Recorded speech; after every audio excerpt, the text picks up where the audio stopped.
রাজশাহী জেলার পুঠিয়া উপজেলার রাম জীবনপুর মাদ্রাসা মাঠে অনুষ্ঠিত দারুল কোরআন হাফিজে মাদ্রাসার উদ্যোগে আয়োজিত আজিমুরশান ওয়াজ মাহফিল 2025 আজকের এই মহৎ আয়োজনের সম্মানিত সুযোগ্য সভাপতি, সম্মানিত সাহেবে সদর জনাব মতিউর রহমান, আজকের মাহফিলের প্রধান অতিথি বর্ষিয়ান রাজনীতিবিদ জনাব অধ্যাপক নজরুল ইসলাম মণ্ডল, আজকের এই মহৎ আয়োজনের বরেণ্য আলোচক খ্যাতনামা মুফাসসিরে কোরআন, অত্যন্ত কাছের মাওলানা রেজাউল করিম উজ্জ্বল, কথা বলেছেন নন্দিত আলেমে দ্বীন হাফিজুল কোরআন মাওলানা আব্দুর রাজ্জাক বিন ফাদিল, উপস্থিত হাজরাত উলামায়ে কেরাম, ফদালা ইজাম, সুশীল সমাজ, জাতির শ্রেষ্ঠ সন্তান শিক্ষক মণ্ডলী, জাতির বিবেক সাংবাদিক বৃন্দ, মিডিয়ার কর্মী ভাইরা, সামনে উপস্থিত দূরে কাছের বিভিন্ন স্থান থেকে ছুটে আসা কালেমার ঝান্ডাবাহী, তাওহীদের পতাকাবাহী, দ্বীন ইসলামের নরসারদুল বীর মুজাহিদ, প্রাণ প্রিয় সম্মানিত দ্বীনী ভাইরা, আড়লে বসে আছেন শ্রদ্ধেয়া সম্মানিতা মা বোনেরা, আলোচনার সূচনায় আনুষ্ঠানিকতার মধ্য দিয়ে আমার পক্ষ থেকে আবারও দিল খোলা সালাম, আসসালামু আলাইকুম ওয়া রাহমাতুল্লাহি ওয়া বারাকাতুহু। সবাই কেমন আছেন? আমাকে প্রশ্ন করলেন। আল্লাহ তাআলা আমাকে আপনার মতোই, আপনার সাথেই, আপনার সামনেই বসে রেখেছেন, বলি আলহামদুলিল্লাহ। সারাদিনের সকল কাজকর্মের ইতি টেনে ক্লান্ত শ্রান্ত দেহটাকে স্বস্তি দেওয়ার জন্য আমরা যখন ধীরে ধীরে বিছানার দিকে চলে যাব, ঠিক সেই মুহূর্তে আমরা বসে আছি কোরআনের টানে জান্নাতের বাগানে। যে মনিব আমাকে আপনাকে আসার তৌফিক দিলেন, সেই মহান রবের শানে বলে উঠছি আলহামদুলিল্লাহ। চিৎকার মেরে বলছি আলহামদুলিল্লাহ। সবাই বলছে আল্লাহুম্মা আইন্নি আলা যিকরিকা ওয়া শুকরিকা ওয়া হুসনি ইবাদাতিকা।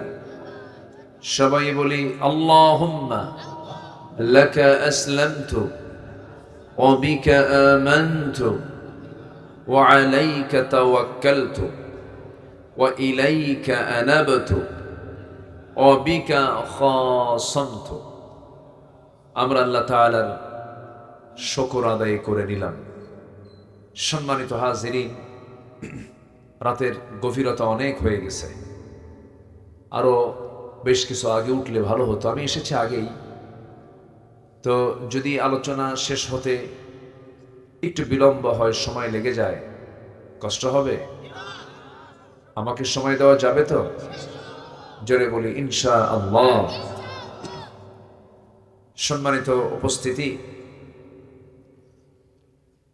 আমরা বড় ভাগ্যবান। আমরা একটি পূর্ণাঙ্গ দ্বীন পেয়েছি, জীবন বিধান পেয়েছি। আমরা বড় ভাগ্যবান।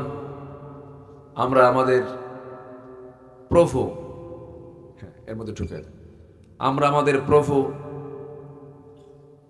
আল্লাহকে চিনতে পেরেছি। আমরা বড় ভাগ্যবান। নবীদের মাঝে শ্রেষ্ঠ নবী মুহাম্মদ সাল্লাল্লাহু আলাইহি ওয়াসাল্লামকে আমাদের রাসূল হিসাবে চিনতে পেরেছি। আমরা বড় ভাগ্যবান যে আল্লাহ তাআলা আমাদেরকে শ্রেষ্ঠ দ্বীন ইসলামকে শ্রেষ্ঠ দ্বীন হিসেবে গ্রহণ করার তৌফিক দিয়েছেন। আমরা বড় ভাগ্যবান, বলি আলহামদুলিল্লাহ। জোরে বলি আলহামদুলিল্লাহ। কিন্তু দুঃখজনক হলো সত্য, সেই ইসলামকে, সেই দ্বীনকে বোঝার জন্য যে মুজাহাদা, যে চেষ্টা, যে পরিমাণ চেষ্টা করে ইসলামকে বোঝা দরকার, সেই স্টাডি, সে অধ্যয়ন কিন্তু এই মুসলিম জাতি, আমার দেশের মুসলিম জাতির ভিতরে, আমার দেশের মানুষের ভিতরে এটা নাই বললেই চলে। মানে আমরা যেন ইসলামটাকে গ্রহণ করে নিতে পেরেছেন কিনা জানি না, একমত কিনা বলেন। এটার কারণ হলো আমাদের মাঝে কিছু কিছু লোকের ধারণাই আছে যে ধর্মকর্ম এটা কিছু কোনো মতো করলেই হয়ে গেল। শুক্রবারে যাব, সপ্তাহে একদিন, বছরে রমজান মাসে একটু মক্কা মদিনা ঘুরে আসব, এরপরে সময় পেলে একটু মাঝে মাঝে কোরআন একটু তেলাওয়াত করব, অর্থ না বুঝেই। এরপরে একটু দান সদকা করব, মসজিদ মাদ্রাসা একটু বানায় দেব, টাকাটা পয়সা থাকলে পরে বাবার কবরের পাশে একটা মাদ্রাসা বানায় দেব। এই এতটুকু করলেই অনেকে ভাবেন যে এটাই বুঝি আমার ধর্মকর্মের পরিপূর্ণ অনুসরণ হয়ে গেল। কিন্তু ইসলাম কিন্তু আনুষ্ঠানিক শুধু ইবাদতের মধ্যেই সীমাবদ্ধ নয়। ইসলাম হচ্ছে জীবনের সকল কাজের সঙ্গে সম্পর্কিত একটা দিন। বলি আলহামদুলিল্লাহ। আমার কথায় কি একমত আপনারা? এটা কি আমার কথা না আল্লাহর কথা? আস্তে করে, আমার কথা না আল্লাহর কথা? আল্লাহর কথা। একটা প্রশ্ন আমার কাছে এসেছে, প্রশ্নকারী আজকে প্রধান অতিথি উনি ছিলেন, উনি চলে গেছেন। আমি শুনেছি আমাকে উনি প্রশ্ন করেছেন, বলার জন্য বলেছেন যে ইসলামে ভোট আছে কিনা, এই ব্যাপারে উনি একটা প্রশ্ন করেছেন, খুবই স্পর্শকাতর একটা প্রশ্ন। এটার জবাব আমি যদি বলি নাই, তাহলে বলুন তো ইসলাম কি পরিপূর্ণ হলো না অপরিপূর্ণ হলো? তাহলে ইসলামে অবশ্যই ভোটের ব্যাপারে কথা, বক্তব্য কি আছে কিনা বলেন? আসতে বলবেন না, আছে কিনা বলেন। আমি আস্তে আস্তে করে বলবো। আমি আমার আলোচনার জীবনে আমার ভিতরে উচ্ছৃঙ্খলপনা, আমার ভিতরে উচ্ছৃঙ্খল কোন আলোচনার ধরন আপনারা মনে হয় পান নাই কখন, যারা আলোচনা শোনেন আমার। আমি যতটুকু পারি হক কথাই বলি, কিন্তু আমার আলোচনার মধ্য দিয়ে যদি প্রথমে একটা দলের লোক চলে যায়, পর আরেকটা দলের লোক কিছু চলে গেল, এরপর আরেক দলের কিছু লোক চলে গেল, তাহলে আমি কথা বলবো কাকে নিয়ে? আমি দাওয়াত দিতে যাব, দাওয়াত দিতে গিয়ে আমাকে প্রজ্ঞার সাথে দরদ দিয়ে বুঝিয়ে এরপরে তো কথা বলতে হবে। কারণ দাওয়াতের একটা পন্থা আছে না নাই বলেন তো? এখানে আমি ভাববো না যে সব আল্লাহওয়ালা মানুষ বসে আছে, এটা কি ভাবা যাবে? অনেক বেনামাজিও থাকতে পারে এই জায়গায়। আমার টঙ্গিপাড়ায় মাহফিল ছিল, টঙ্গিপাড়া নাম শুনছেন তো? কোটালীপাড়া, টঙ্গিপাড়া, ওই এলাকায় হিন্দু মানুষ বেশি। আমি জানতাম না এটা। আমি আলোচনার মাঝখানে গিয়ে বললাম, ভাই এখানে অন্য ধর্মের লোক আছেন নাকি? দেখি যে হাত উঠছে 70% লোকের। তো আমি ভাবলাম এতক্ষণ ওয়াজ করলাম তো আমি এটা না ভেবে, কিন্তু কোরআন কি শুধু মুসলমানদের না সবার? এক দলের না, সবার জন্য? সবার জন্য। যেন সব দল বাদ দিয়ে আল্লাহর দলে আসে। সব দল বাদ দিয়ে কার দলে আসে? আল্লাহর দলে আসে। তাহলে আল্লাহর দল আছে না নাই? আল্লাহর দল বাদ দিয়ে আপনি অন্য দলে যাবেন কেন? আপনি কার? আসতে কবেন না, আপনি কার? আপনার দল করতে হবে কার? আলা ইন্না হিজবুল্লাহি হুমুল গালিবুন। সাবধান, আল্লাহর দলই বিজয়ী। যেরকম সুবহানাল্লাহ। অনেক কথা আছে, একটু মনোযোগ দিয়ে শুনবেন। আমি আজকে হক নিয়ে কিছু কথা বলবো। হক কি নিয়ে? হক, দ্য রাইটস, অধিকার। হাক্কুল্লাহ, আল্লাহর হক। হাক্কুল ইবাদ, বান্দার হক। শুনতে রাজি আছেন না? যদি ফজর হয় আপত্তি নেই? ওরে ব্যাপক সাহস দেখছি আপনাদের ভিতরে। বলি আলহামদুলিল্লাহ। আমি একটু দেখলাম আপনাদের হিম্মতটা কেমন। মাশাআল্লাহ, ঠিক আছে। আমি আসি, ধীরে ধীরে আলোচনার দিকে আমরা চেষ্টা করব, দেখি কতটুকু কি করা যায়। আল্লাহ কবুল করুন, জোরে বলি আল্লাহুম্মা আমিন। সোজা আমরা আলোচনার দিকে চলে যাচ্ছি। তাহলে একটা বিষয় ক্লিয়ার হয়ে গেল যে ইসলামে নাই শব্দ বাদে সবই আছে। ইসলামে নাই শব্দ বাদে কি আছে? সব আছে। ইসলাম কি অপূর্ণাঙ্গ না পূর্ণাঙ্গ? পূর্ণাঙ্গ। আল্লাহ রাব্বুল আলামিন জীবন বিধানের হিসাবে ইসলামকে সিলেকশন দিয়েছেন। এটা কারো দুনিয়ার কোনো ব্যক্তিগত কোনো মানুষের তন্ত্রমন্ত্র নয়। আল্লাহ রাব্বুল আলামিন সুন্দর করে বলছেন, যারা পারেন ঠোঁট মিলিয়ে বলুন, ইন্নাদ-দীনা ইনদাল্লাহিল ইসলাম। আমরা আল্লাহর কাছে মনোনীত নির্বাচিত জীবন বিধান একটাই, তার নাম হলো ইসলাম। তার নাম কি বলেন? ইসলাম। ইসলাম যে মানে সে হচ্ছে মুসলিম। সে কি বলেন? মুসলিম। তাহলে ইসলাম একটা দল, ইসলামী দল আর নন ইসলামী দল, অনিসলামী দল আমার দেশে আছে না? বলেন। আচ্ছা, একটা ইসলামী দল আর একটা কি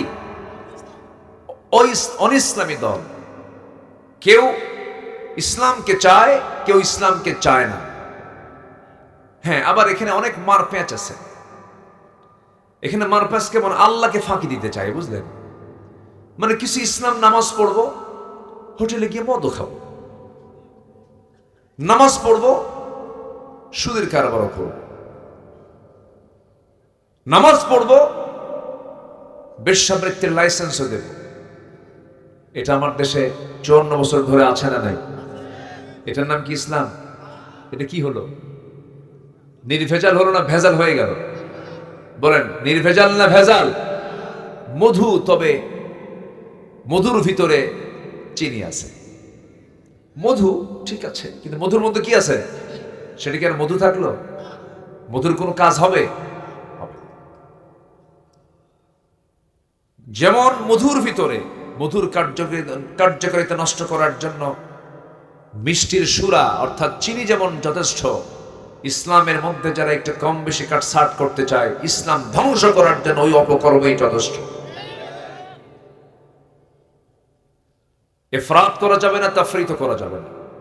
কোন খাটো লম্বা করার কোন সুযোগ পৃথিবীর কোন মানুষের মধ্যে নাই। ইসলামকে কোন খাটো লম্বা করার সুযোগ নেই। ইসলামকে মর্জি মতো করে মানবো, আবার কিছু মানবো না, এটা সুযোগ নেই। ইসলামকে মানতে গেলে পরিপূর্ণ মানতে হবে। এটা কার কথা, কার ঘোষণা? আল্লাহর ঘোষণা। আল্লাহ রাব্বুল আলামিন বলেন, ইয়া আইয়ুহাল্লাযীনা আমানু দুখুলু ফিস-সিলমি কাফা ওয়া লা তাত্তাবিউ খুতুওয়াতিশ শাইতান ইন্নাহু লাকুম আদুউম মুবিন। জোরে বলুন আল্লাহু আকবার। ঈমানদারেরা, তোমরা ইসলামের ভিতরে পরিপূর্ণরূপে দাখিল হয়ে যাও। আংশিক ঢুকবে না, তা হবে না। আল্লাহর এই জায়গায় শক্ত করে বলছেন, আফাতুমিনুনা বিবা'দিল কিতাব ওয়া তাকফুরুনা বিবা'দ। তুমি কিতাবের কিছু অংশ মানবে, কিছু অংশ মানবে না, তা হবে না। পুরোপুরি তোমাকে মানতে হবে। তা যদি করো, ইল্লা খিজিউন ফিল হায়াতিদ দুনিয়া, দুনিয়ার জিন্দেগিতে লাঞ্ছিত হবে, আখিরাতে ক্ষতিগ্রস্তদের অন্তর্ভুক্ত হয়ে যাবে। তাহলে একটা বিষয় পর্যন্ত ক্লিয়ার হয়ে গেলাম আমরা, ইসলাম পরিপূর্ণ একটা জীবন বিধান। এই ইসলামের মধ্যে অন্য কিছু ঢুকানো যাবে না। আবার ইসলাম থেকে কোনো হুকুমকে ইসলাম থেকে বের করে দেওয়াও যাবে না। এর মধ্যে খাটো লম্বা করা যাবে না। এই সমস্ত কাজ যারা করবে তারাই হলো ফাসিক, তারাই হলো জালিম, তারাই হলো মুনাফিক। ঠিক কি না? আমার দেশে তো এরকম ধরনের লোক নাই মনে হয়। 54 বছরে সব মুসলমানরাই ক্ষমতায় ছিল, সবাই মুসলমানই ম্যাক্সিমাম। এই 54 বছরের জাতিকে জাহান্নাম থেকে বাঁচানোর জন্য নামাজের একটা আইন তারা পাশ করতে পারে নাই। মাশাআল্লাহ, মদের আইন পাশ করছে, সুদের আইন পাশ করেছে, বেশ্যাবৃত্তির লাইসেন্স দিয়েছে, অশ্লীল সিনেমার সেন্সর অনুমোদন দিয়েছে, আকাম কুকামের লাইসেন্স দিয়েছে, নামাজের আইন পাশ করতে পারে না। দোষ আমাদের দেয়। সম্মানিত ভাইয়েরা, আবার নির্বাচন যখন আসে তখন বলে আমাদেরকে নির্বাচিত করলে মদিনার সনদে দেশ চালাবো, আমরা মদিনার ইসলাম মানি। ওরে বাপ রে বাপ, রাগ করতেছেন নাকি আপনারা?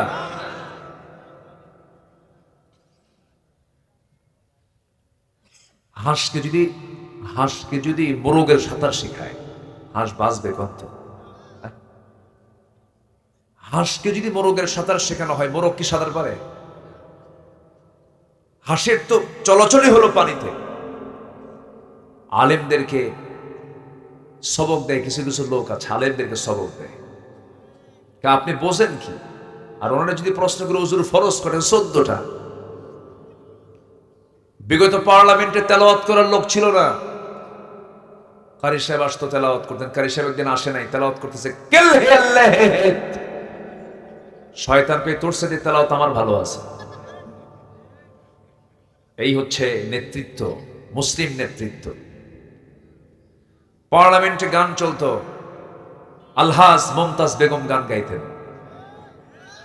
আলহাজ তো আলহাজ না, হজে গেছে, হজ টজ করে আসছে। আমার দেশে তো অভিনেত্রীরা হজে যায়, যে লাইভ করে।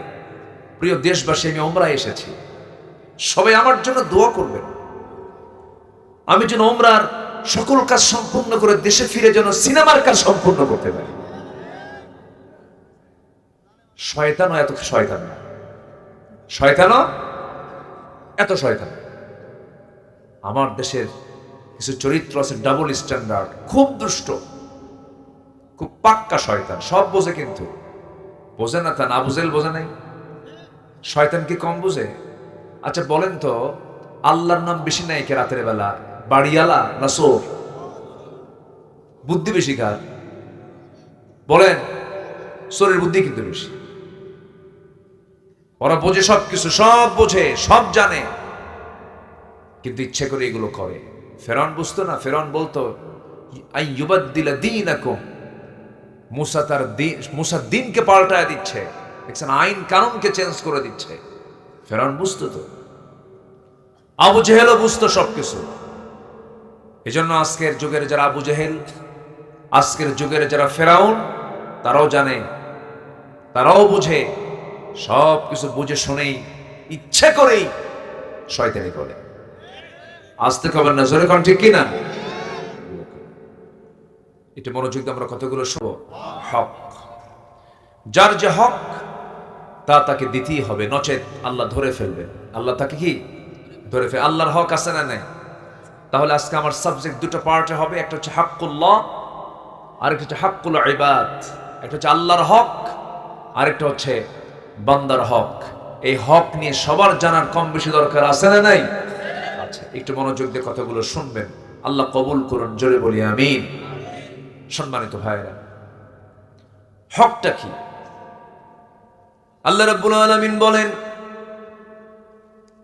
وَاعْبُدُوا اللَّهَ وَلَا تُشْرِكُوا بِهِ شَيْئًا وَبِالْوَالِدَيْنِ إِحْسَانًا وَبِذِي الْقُرْبَى وَالْيَتَامَى وَالْمَسَاكِينِ وَالْجَارِ ذِي الْقُرْبَى وَالْجَارِ الْجُنُبِ وَالصَّاحِبِ بِالْجَنبِ وَابْنِ السَّبِيلِ وَمَا مَلَكَتْ أَيْمَانُكُمْ إِنَّ اللَّهَ لَا يُحِبُّ مَنْ كَانَ مُخْتَالًا فَخُورًا। জোরে বলুন আল্লাহু আকবার। সূরাতুন নিসা আয়াত নাম্বার 36। সূরাতুন নিসা আয়াত নাম্বার 36। নিসার মানে হলো নারীগণ, নারী সমাজ। আল্লাহ রাব্বুল আলামিন নারীকে সম্মান দিয়ে একটা সূরার নামকরণ করেছেন, সূরাতুন নিসা দিয়েছেন। কিন্তু আমরা পুরুষ, আমরা বাদ পড়ছি, আমাদের নামে কোনো সূরাই নাই। আমাদের নামে কোনো সূরা নাই। তাহলে মহিলা আছে কিন্তু পুরুষ নাই, চিন্তা করছেন? আর কিছু মায়েরা বলে আমাদের কোনো দামই নাই ইসলামে, অথচ আল্লাহ পাক নারী জাতির নামে একটা সূরা নাজিল করে দিয়েছেন। জান্নাত রেখেছেন কার পায়ের নিচে? হ্যাঁ, নারীর পায়ের নিচে। কার পায়ের নিচে? নারী। নারীর পায়ের নিচে আল্লাহ পাক জান্নাত রেখে দিয়েছেন। কোরআনের মতো কিতাবে 114 সূরার মধ্যে একটা সূরার নামকরণ করেছেন নারী সমাজ, কিন্তু কোথাও কোনো পুরুষ নামে কোনো সূরা নাই। আছে? নাই তো। সূরাতুর রিজাল নাই, নাই তো।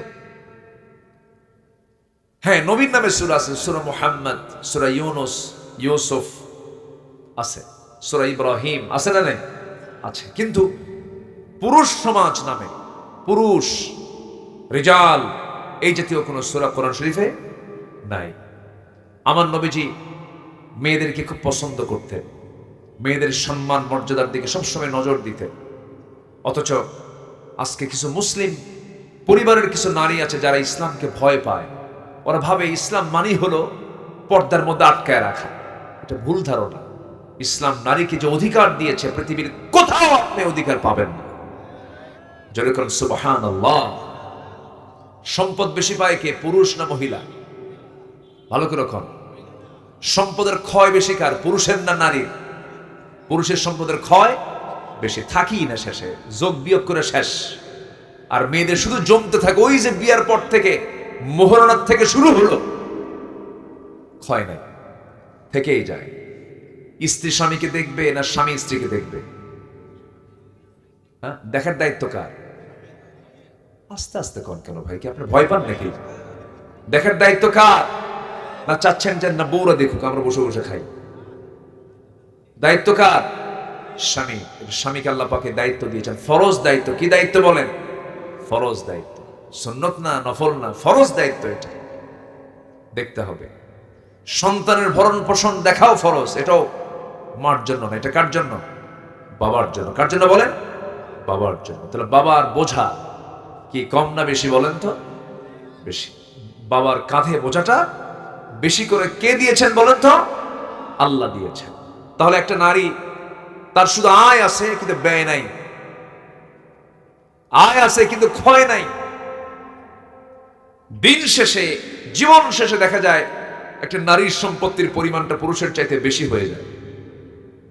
এরপরেও বলছে ইসলাম ঠকাইছে। কেন ইসলাম ঠকাইছে? এই জন্য ভাই পায় 2 বিঘা, বোন পায় 1 বিঘা। দেখছেন পেঁচটা লাগাইছে কোন জায়গায়? ভাই পায় 2 বিঘা, বোন পায় 1 বিঘা, তাহলে অর্ধেক পেয়ে গেল। লিযযাকারি মিসলু হাযযিল উনসাইন, এটা ঠকাইল।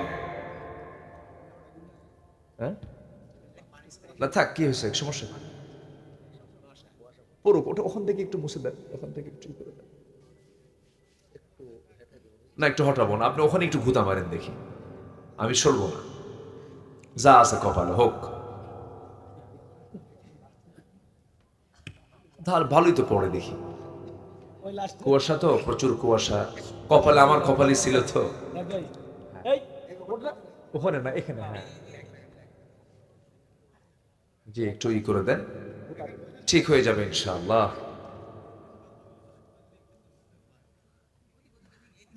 দেখেন আমার মাথায় যেন পড়ে না আবার। হ্যাঁ, একটু গড়ে দিলেই চলে যাবে ইনশাআল্লাহ। জি, আমার দিকে তাকান। হ্যাঁ, সবাই কিন্তু আপনার লাঠির দিকে চেয়ে আছে কিন্তু, আর লাঠি সরাইলে আমি অস্ত্র করব। যে আমার দিকে তাকান। তাহলে নারীকে ইসলাম ঠকালো না জিতালো বলেন? জিতায় দিল।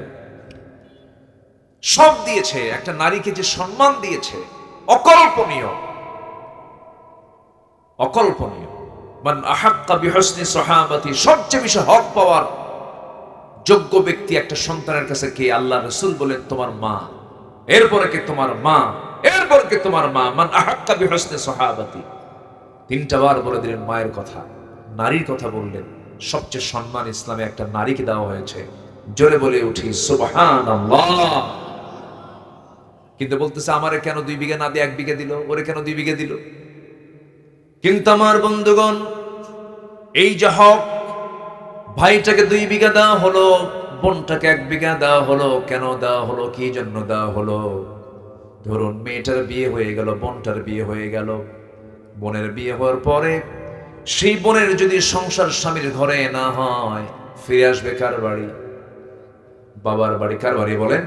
বাবার বাড়ি। কিন্তু বাবা পৃথিবীতে বেঁচে নাই, আসবে কার বাড়িতে?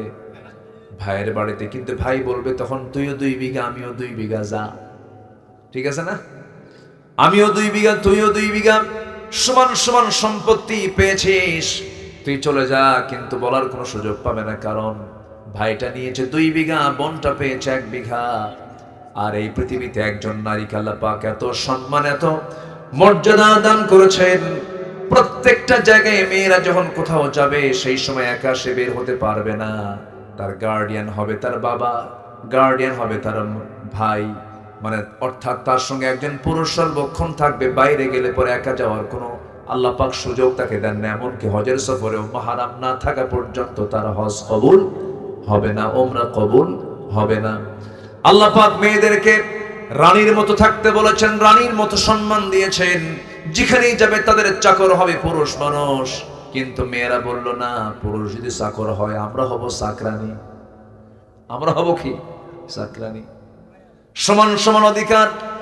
এই যে সমাজের ভিতরে অসামঞ্জস্য তৈরি হয়ে যায়, একজন নারীর যে ক্ষেত্রটা, তার যে কর্মক্ষেত্র, তার যে কাজ, তার পেটে আল্লাহ পাক সন্তান দিয়ে দেন। পুরুষের পেটে সন্তান তো আসে না, পুরুষ তো সন্তান ডেলিভারি করে না। নারীর যে ফাংশন, নারীর যে ডিপার্টমেন্ট, এই ডিপার্টমেন্ট অনুযায়ী আল্লাহ রাব্বুল আলামিন নারীকে সেইভাবেই থাকতে বলেছেন। আল্লাহ বলছেন ওয়াকারনা ফি বুয়ুতিকুন্না ওয়ালা তাবাররাজনা তাবাররুজাল জাহিলিয়াতিল উলা। তোমরা বাড়িতে অবস্থান করো, তবে হ্যাঁ বাইরে যখন বের হবে বাড়ির মতো পরিবেশ নিয়ে, দরজা জানালা নিয়ে বের হবে, বোরকা পরে বের হবে, শালীন পুরনো পোশাক পরে তোমরা বাইরে বের হবে, যেন তোমাদের সম্মান সম্ভ্রম যেন ঠিক থেকে যায়, তোমাদের বাহ্যিক যে সৌন্দর্য যেন প্রকাশ না পেয়ে যায়, এমন সুন্দর শালীন পুরনো পোশাক পরে বাইরে বের হবে। কথা বলতে যাবে না, ওয়াকুলনা কাওলাম মারুফা। যখন তোমরা পরপুরুষের সঙ্গে কথা বলার প্রয়োজন মনে করবে, স্ট্রেট কথা বলবে, কারণ স্ট্রেট কথা না বললে ফায়াতমা আল্লাযীনা ফি কলবিহি মারাদুন, যাদের অন্তরে রোগ আছে, তোমার সুন্দর কথা শুনে তার রোগটা বেড়ে যাবে। আল্লাহ রাব্বুল আলামিন সবকিছু ক্লিয়ার করে দিয়েছেন। ও বান্দা, ও বান্দী, এই দুনিয়াতে আমার হুকুমটা মেনে চলো। সব বিধান আমি তোমার জন্য ইসলামে দিয়ে দিয়েছি, কোরআনে দিয়ে দিয়েছি। আমার বন্ধুগণ, আল্লাহ রাব্বুল আলামিন হক নিয়ে বান্দাকে ধরে ফেলবেন কিয়ামতের দিন। সব গুনাহ মাফ হবে, কিন্তু হকের গুনাহ মাফ হবে না। এই জন্য হক নিয়ে আজকে কিছু কথা বলতে চাচ্ছি। এক নম্বর হলো কার হক? আসতে বলবেন না, কার হক? জোরে বলেন, কার হক? আল্লাহর হক। এই হক আদায়ের জন্য, আল্লাহর হক আদায়ের জন্য বান্দার জন্য 10টা করণীয়। কয়টা করণীয় বলেন? 10টা করণীয়, একটা একটা করে বলবো। আমার বন্ধুগণ, একটা হাদিস বলি, আমি সেই করণীয়ের দিকে চলে যাচ্ছি। আল্লাহ রাব্বুল আলামিন তার পিয়ারা হাবিবকে, এক সাহাবী, একদিন রাসূলকে এক সাহাবী প্রশ্ন করলেন। সেই সাহাবীর নাম হলো মুআজ রাদিয়াল্লাহু তাআলা আনহু। প্রশ্ন করছেন, রাসূল নিজেই বলছেন, তিনি বলেন, একদিন রাসূল তাকে প্রশ্ন করছেন, ইয়া মুআজ, রাসূলই প্রশ্ন করছেন সাহাবীকে, ইয়া মুআজ, হাল তাদরি হাক্কুল্লাহ আলা ইবাদিহি ওয়া মা হাক্কুল ইবাদি আলা আল্লাহ? মুআজ, তুমি কি জানো বান্দার উপর আল্লাহর হক কি? আল্লাহর উপরে বান্দার হক কি তোমার কি জানা আছে নাকি? সঙ্গে সঙ্গে মুআজ বললেন, কুলতুল্লাহ ওয়া রাসূলুহু আ'লামু, আমি বলে দিলাম আল্লাহ এবং আল্লাহর রাসূল ভালো জানেন, আমি তো জানবো না, হুজুর আপনি বলুন। রাসূল বলছেন, ফাইন্না হাক্কুল্লাহি আলা ইবাদি আন ইয়াবুদুহু ওয়া লা ইউশরিকু বিহি শাইআন ওয়া হাক্কুল ইবাদি আলা আল্লাহ আল্লা ইউআযযিবু মান লা ইউশরিক বিহি শাইআন। আল্লাহর উপরে বান্দার উপর আল্লাহর হক হলো বান্দা তার ইবাদত করবে, শিরিক কখনো করবে না। আর ইবাদত, আর আল্লাহর উপরে বান্দার হক হলো তার ইবাদতে কাউকে শরীক না করলে আল্লাহ তাকে কোনো শাস্তি না দিয়ে জান্নাত দিয়ে দিবে। জোরে কোন সুবহানাল্লাহ। আল্লাহ ইউআযিব, আল্লাহ পাক তাকে আযাব দিবেন না, শাস্তি দিবেন না যদি সে শিরিক না করে। জোরে কোন সুবহানাল্লাহ। এই হাদিসে একটা শর্ট আল্লাহর হক, মানে বান্দার হক আল্লাহর উপরে, শর্ট একটা ধারণা আমরা পেয়ে গেলাম। এখন আসুন আমরা কোরআন সুন্নাহর আলোকে আল্লাহর হক আদায় করার জন্য বান্দার 10টা করণীয়, আমাদের 10টা করণীয় কাজ আছে। নাম্বার 1 হচ্ছে সমস্ত প্রকার শিরকের সাথে সম্পর্ক ছেদ করতে হবে। কোনো শিরকের কোনো ছোঁয়া আমার জীবনে রাখা যাবে না। এখন শিরিকটা কি? আমার আলোচনায় কি বিরক্ত হচ্ছেন নাকি আপনারা? আমি অপ্রাসঙ্গিক, অপ্রয়োজনীয় আমি কোনো কথা বলতে পারি না ভাই। ওই যে তারানের বান্দরে কলা খেয়ে সিন্দুরে, এই জাতীয় কথা আমার মুখ থেকে বের হয় না। ভুলের সম্ভাবনা কম না বেশি? বেশি। এই জন্য কথা যতটুকু বলবো এটা যেন কাজের কথা হয়। কিসের কথা হয়? কাজের কথা হয়। কিন্তু চৌমোহনী, ত্রিমোহনী, বিভিন্ন রাস্তার মোড়ে মোড়ে কিছু চায়ের দোকান থেকে, সেখানে খুব অহির কথা হয়, তাই না?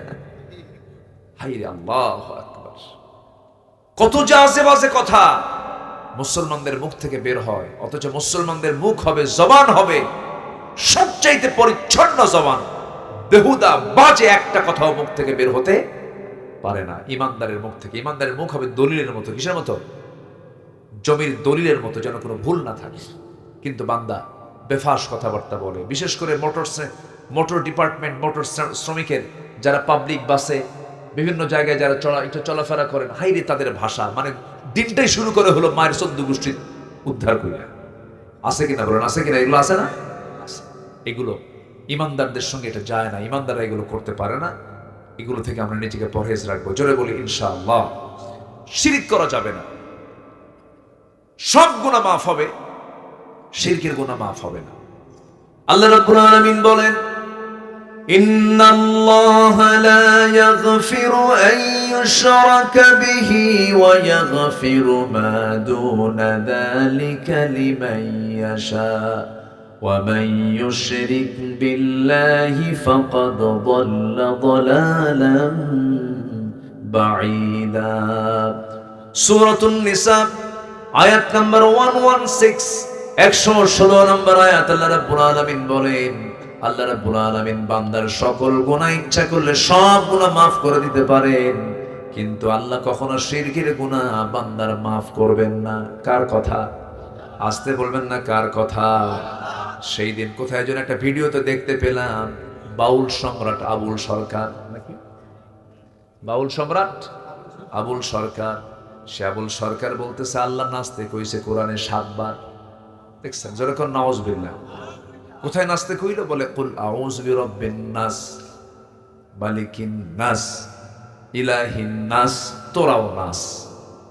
যেরকম নাউজুবিল্লাহ। আল্লাহর বিরুদ্ধে কথা বলে, নবীর বিরুদ্ধে কথা বলে, যখন যা তা তাই মুখ থেকে বের করে ফেলছে, কার সঙ্গে কোন কি লাগায় দিচ্ছে। অথচ এই সমস্ত নোংরামিগুলো করছে, অথচ আজ পর্যন্ত কোন নাস্তিকদের শাস্তি বাংলার জমিনে এই পর্যন্ত হয় নাই। হয়েছে কি? হয়েছে? হয় নাই। মন্ত্রীকে গালি দিলে জেল জরিমানা হয়, রাসূলকে গালি দিলে বুদ্ধিজীবীর কাতারে তার নাম লেখা হয়। এই হচ্ছে আমার দেশের চিত্র। আমরা আগামীর বাংলাদেশকে দেখতে চাই এমন বাংলাদেশ, যে বাংলাদেশের পার্লামেন্টে সবার আগে আল্লাহ, রাসূল, ইসলাম, কোরআন কিনে যারা কটূক্তি করবে তাদেরকে ফাঁসির মঞ্চে ঝুলিয়ে মারা হবে। এমন আইন পাস করতে হবে সামনের সংসদে। রাজি আছেন কারা কারা? হাত উঁচু করে দেখান মুসলমান।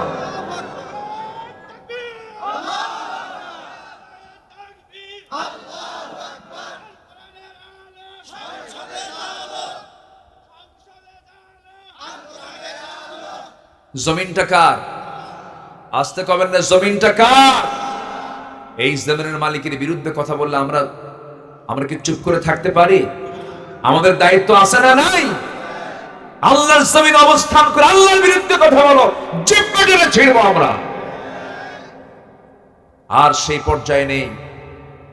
বাংলাদেশের মানুষ এখন অনেক সচেতন, বিশেষ করে তারুণ্য, যুব সমাজ এখন পালস বোঝে। কারা কি করছে সমস্ত মনিটরিং যুবকরা করে, সব কিছু লক্ষ্য করছে। জাতে মাতাল তাহলে কিন্তু ঠিক আছে। আমি তো হতাশ হয়েছিলাম, যুব সমাজ মনে হয় শেষ হয়ে গেল, কিন্তু না, ওরা জায়গা মতো আন্দোলন করে একদম দুপুর বেলা গায়ে গিয়া গণভবনে মুরগির রান খাইছে। সব বোঝে। কারা দালালি করো, কারা চাঁদাবাজি করো, কারা সন্ত্রাসী করো, কারা কি করো, সব যুবকদের নোটে আছে। যুবকদের নোটে আছে না নাই? সব তারা নোট করতেছে। ভাইরে, এই জমিনটা, আমার দেশটা গুনায় ভরে গেছে। এত গুনাহ চলছে। দেখলেন না সপ্তাহ কয়েক আগে কোন এক শুক্রবারে সকাল 10:30টায় একটা জমিন নাড়া দিয়ে উঠলো। এটা নাড়া দেওয়া মানে কি? আমরা কি করি, কেউ যদি একটু ঘুম আসে অথবা কোনো বেখেয়াল হয়, এই কি করি, তাই না, ধাক্কা দেন, এরকম করি না আমরা? আল্লাহ কি করছে? ধাক্কা মারছে। এক ধাক্কায়, কয়েক সেকেন্ডের ধাক্কায় ঢাকা শহরের কোন বিল্ডিং একটা মানুষও নাই, সব মারছে দূর বাড়ি ধুইয়া। জুতা পায় না খালি পায়ে? জুতা পায় না খালি পায়ে? খালি পায়ে। গায়ে তো মনে হয় শার্ট প্যান্ট কোট টাই সব ছিল না? ছিল কিছু? যা ছিল রাতে গায়ে ওই দিয়েই মারছে দৌড়, চলে গেছে বাড়ি থেকে বের হয়ে, ফকির হয়ে রাস্তায় দাঁড়ায় আছে। কি হলো এটা? এই যে ঘর থেকে জুতা খুইলা যে দৌড় মারছে, কার ভয়ে? আল্লাহর ভয়ে। কি কয় এটা? আল্লাহর ভয়ে দৌড় মারছে, মরার ভয়। মরার,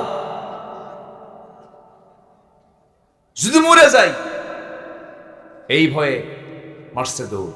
আল্লাহর ভয়ে যদি বের হতো, এটা এই সময় বের হতো না, ফজরের সময় বের হতো। কোন সময় বের হতো? আর ফজরও যদি বের হতো, আল্লাহ হয়তো বা এই ভূমিকম্প দিতেনি না। কি কথা কি বোঝা গেল? কথা ক্লিয়ার? ভূমিকম্প কখন হয়?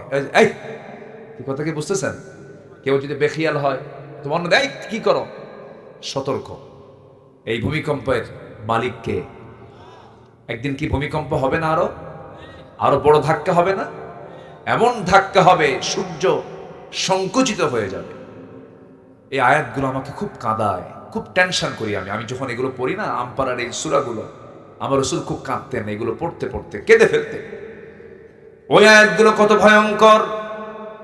ইদাশ শামসু কুওয়ারাত ওয়া ইদান নুজুমু কাদারাত ইদাস সামাউ ফাতারাত ওয়া ইদাল কাওয়াকিবু তাসারাত ইদা যুলজিলাতিল আরদু জিলজালাহা ওয়া আখরাজাতিল আরদু আথকালাহা ওয়া ক্বালাল ইনসানু মা লাহা। জমিন প্রকম্পিত হবে, জমিন কম্পমান হবে, নড়ে যাবে, জমিন তার ভিতরের সবকিছু উদ্গীরণ করে দেবে। এই যে প্রশান্তের নাম আমরা শুনেছি, প্রশান্ত মহাসাগরের নিচে আল্লাহ পাক আগুন রেখে দিয়েছেন চুলার মতো করে। যদি আগুন না রাখতেন, প্রশান্তের পানিগুলো সব আইস হয়ে যেত, সব বরফ হয়ে যেত, নৌযান চলতো না, জাহাজগুলো চলতো না। কিন্তু কিয়ামত যখন শুরু হয়ে যাবে, সমস্ত ভিতরের সমস্ত আগুনের লাভাগুলো সব উদ্গীরণ হয়ে যাবে, সব ব্লাস্ট হয়ে যাবে, সব বের হয়ে যাবে। সেই সময় মানুষ এই কঠিন দৃশ্যগুলো দেখে বলবে ওয়াকালাল ইনসানু মা লাহা। এত কিছু করলাম, সব তো মাটির সঙ্গে মিশে গেল, সব তো ধ্বংস হয়ে গেল, কিছুই থাকবে না।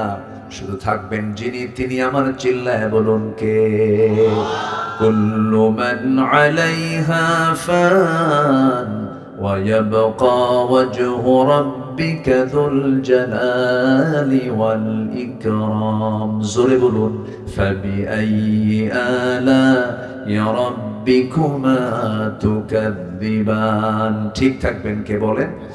আমরা যে জমিনে থাকি, এই জমিন কিন্তু শান্ত নয়, চরম চঞ্চল, চরম অস্থির এই জমিন।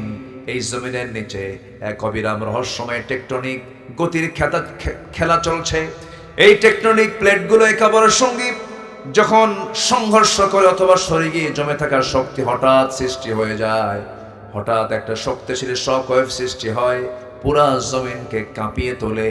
আল্লাহ রাব্বুল আলামিন এই কম্পমানটা যদি কয়েক সেকেন্ড না করে, যদি সেই দিন, যদি শুক্রবারে পৃথিবী ধ্বংস হবে শুক্রবারে, সেই দিন যদি মাঝে মাঝে চিন্তা করে এই বিষয়গুলো 11 সেকেন্ড না হয়ে যদি সেটাকে আরো 50 সেকেন্ড বাড়ায় যদি 1 মিনিট হতো, আগামী 100 বছরেও ঢাকা এই চিত্রে ফিরে আসতে পারতো না। ক্ষমতা কার? আসতে বলবেন না, ক্ষমতা কার? এই জমিন যেন না কাঁপে, এই জমিন যেন না নড়াচড়া করে আল্লাহ রাব্বুল আলামিন সেই জন্য পৃথিবীর বিভিন্ন জায়গায়, জমিনের বিভিন্ন জায়গায় আল্লাহ রাব্বুল আলামিন মাঝে মাঝে তিনি পাহাড় সৃষ্টি করে দিয়েছেন। রাজশাহীর মানুষ বুঝবে না, পাবনার মানুষ বুঝবে না, সিরাজগঞ্জ বুঝবে না, রংপুর দিনাজপুর বুঝবে না, কারণ এলাকায় পাহাড় নাই, সমতল বেশি। কিন্তু আপনি যখন পাহাড়ি এলাকায় চলে যাবেন, সিলেট যাবেন, আপনি যখন চলে যাবেন চিটাগাং এর দিকে যাবেন, ঘন ঘন পাহাড় কে দিয়েছেন বলেন? আল্লাহ দিয়েছেন। কেন দিয়েছেন? ওয়ালকা ফিল আরদি রাওয়াসিয়া আন তামিদা বিকুম ওয়া আনহারাম ওয়া সুবুলান লাআল্লাকুম তাহতাদুন। জোরে বলুন আল্লাহু আকবার। সূরাতুন নাহল আয়াত নাম্বার 15 আল্লাহ রাব্বুল আলামিন বলেন তিনি জমিনে স্থাপন করেছেন সুদৃঢ় পর্বতমালা, যাতে তোমাদের নিয়ে জমিন যেন হেলে না যায়, নড়াচড়া না করে। ঘরের চালের টিন যেমন আটকানোর জন্য পেরেক দিয়ে আটকাতে হয়, আল্লাহ রাব্বুল আলামিন এই জমিনটাকে নড়াচড়া বন্ধ করার জন্য ঘন ঘন পাহাড় দিয়েছেন। সেই পাহাড়গুলো দেখতাম রাজা বাহ্যিক থেকে দেখি যে পাহাড়টা বাইরে থেকে যতটুকু দেখি এটা হলো 10%, তার ফাউন্ডেশন হলো 90%, 90%। যেরকম সুবহানাল্লাহ। পাহাড়টা যা দেখি এটা হলো 10 ভাগ, আর বাকি 90 ভাগই হচ্ছে এর নিচের ফাউন্ডেশন। কেউ তো সুবহানাল্লাহ বললেন না। আপনার বাড়ি 10 তলা, নিচে ফাউন্ডেশন দিয়েছেন কি 90 ভাগ বেশি? বিল্ডিংটাই বেশি করেছেন আর ফাউন্ডেশন দিয়েছে এই তো একটা ঘুতা বানলেই সব শেষ হয়ে যাবে, একদম বাঁকা সিট হয়ে পড়ে থাকবে। কিন্তু আল্লাহর ফাউন্ডেশন দেখেন, পাহাড়গুলোকে নিচে রেখেছেন 90 ভাগ আর উপরে রেখেছেন মাত্র 10 ভাগ। আল্লাহর ফাউন্ডেশন কত মজবুত, পৃথিবীকে যেন নড়াচড়া না করে পৃথিবীকে শান্ত রাখার জন্য। সুবহানাল্লাহ বলা যাবে না ভাই? কে করে দিয়েছেন? কে করে দিয়েছেন? এই জন্য আমরা সবাইকে ভুলে গেলেও কাকে ভুলবো না? বলেন কাকে ভুলবো না? আল্লাহকে বলা যাবে না। চোখটা দিয়েছেন কে?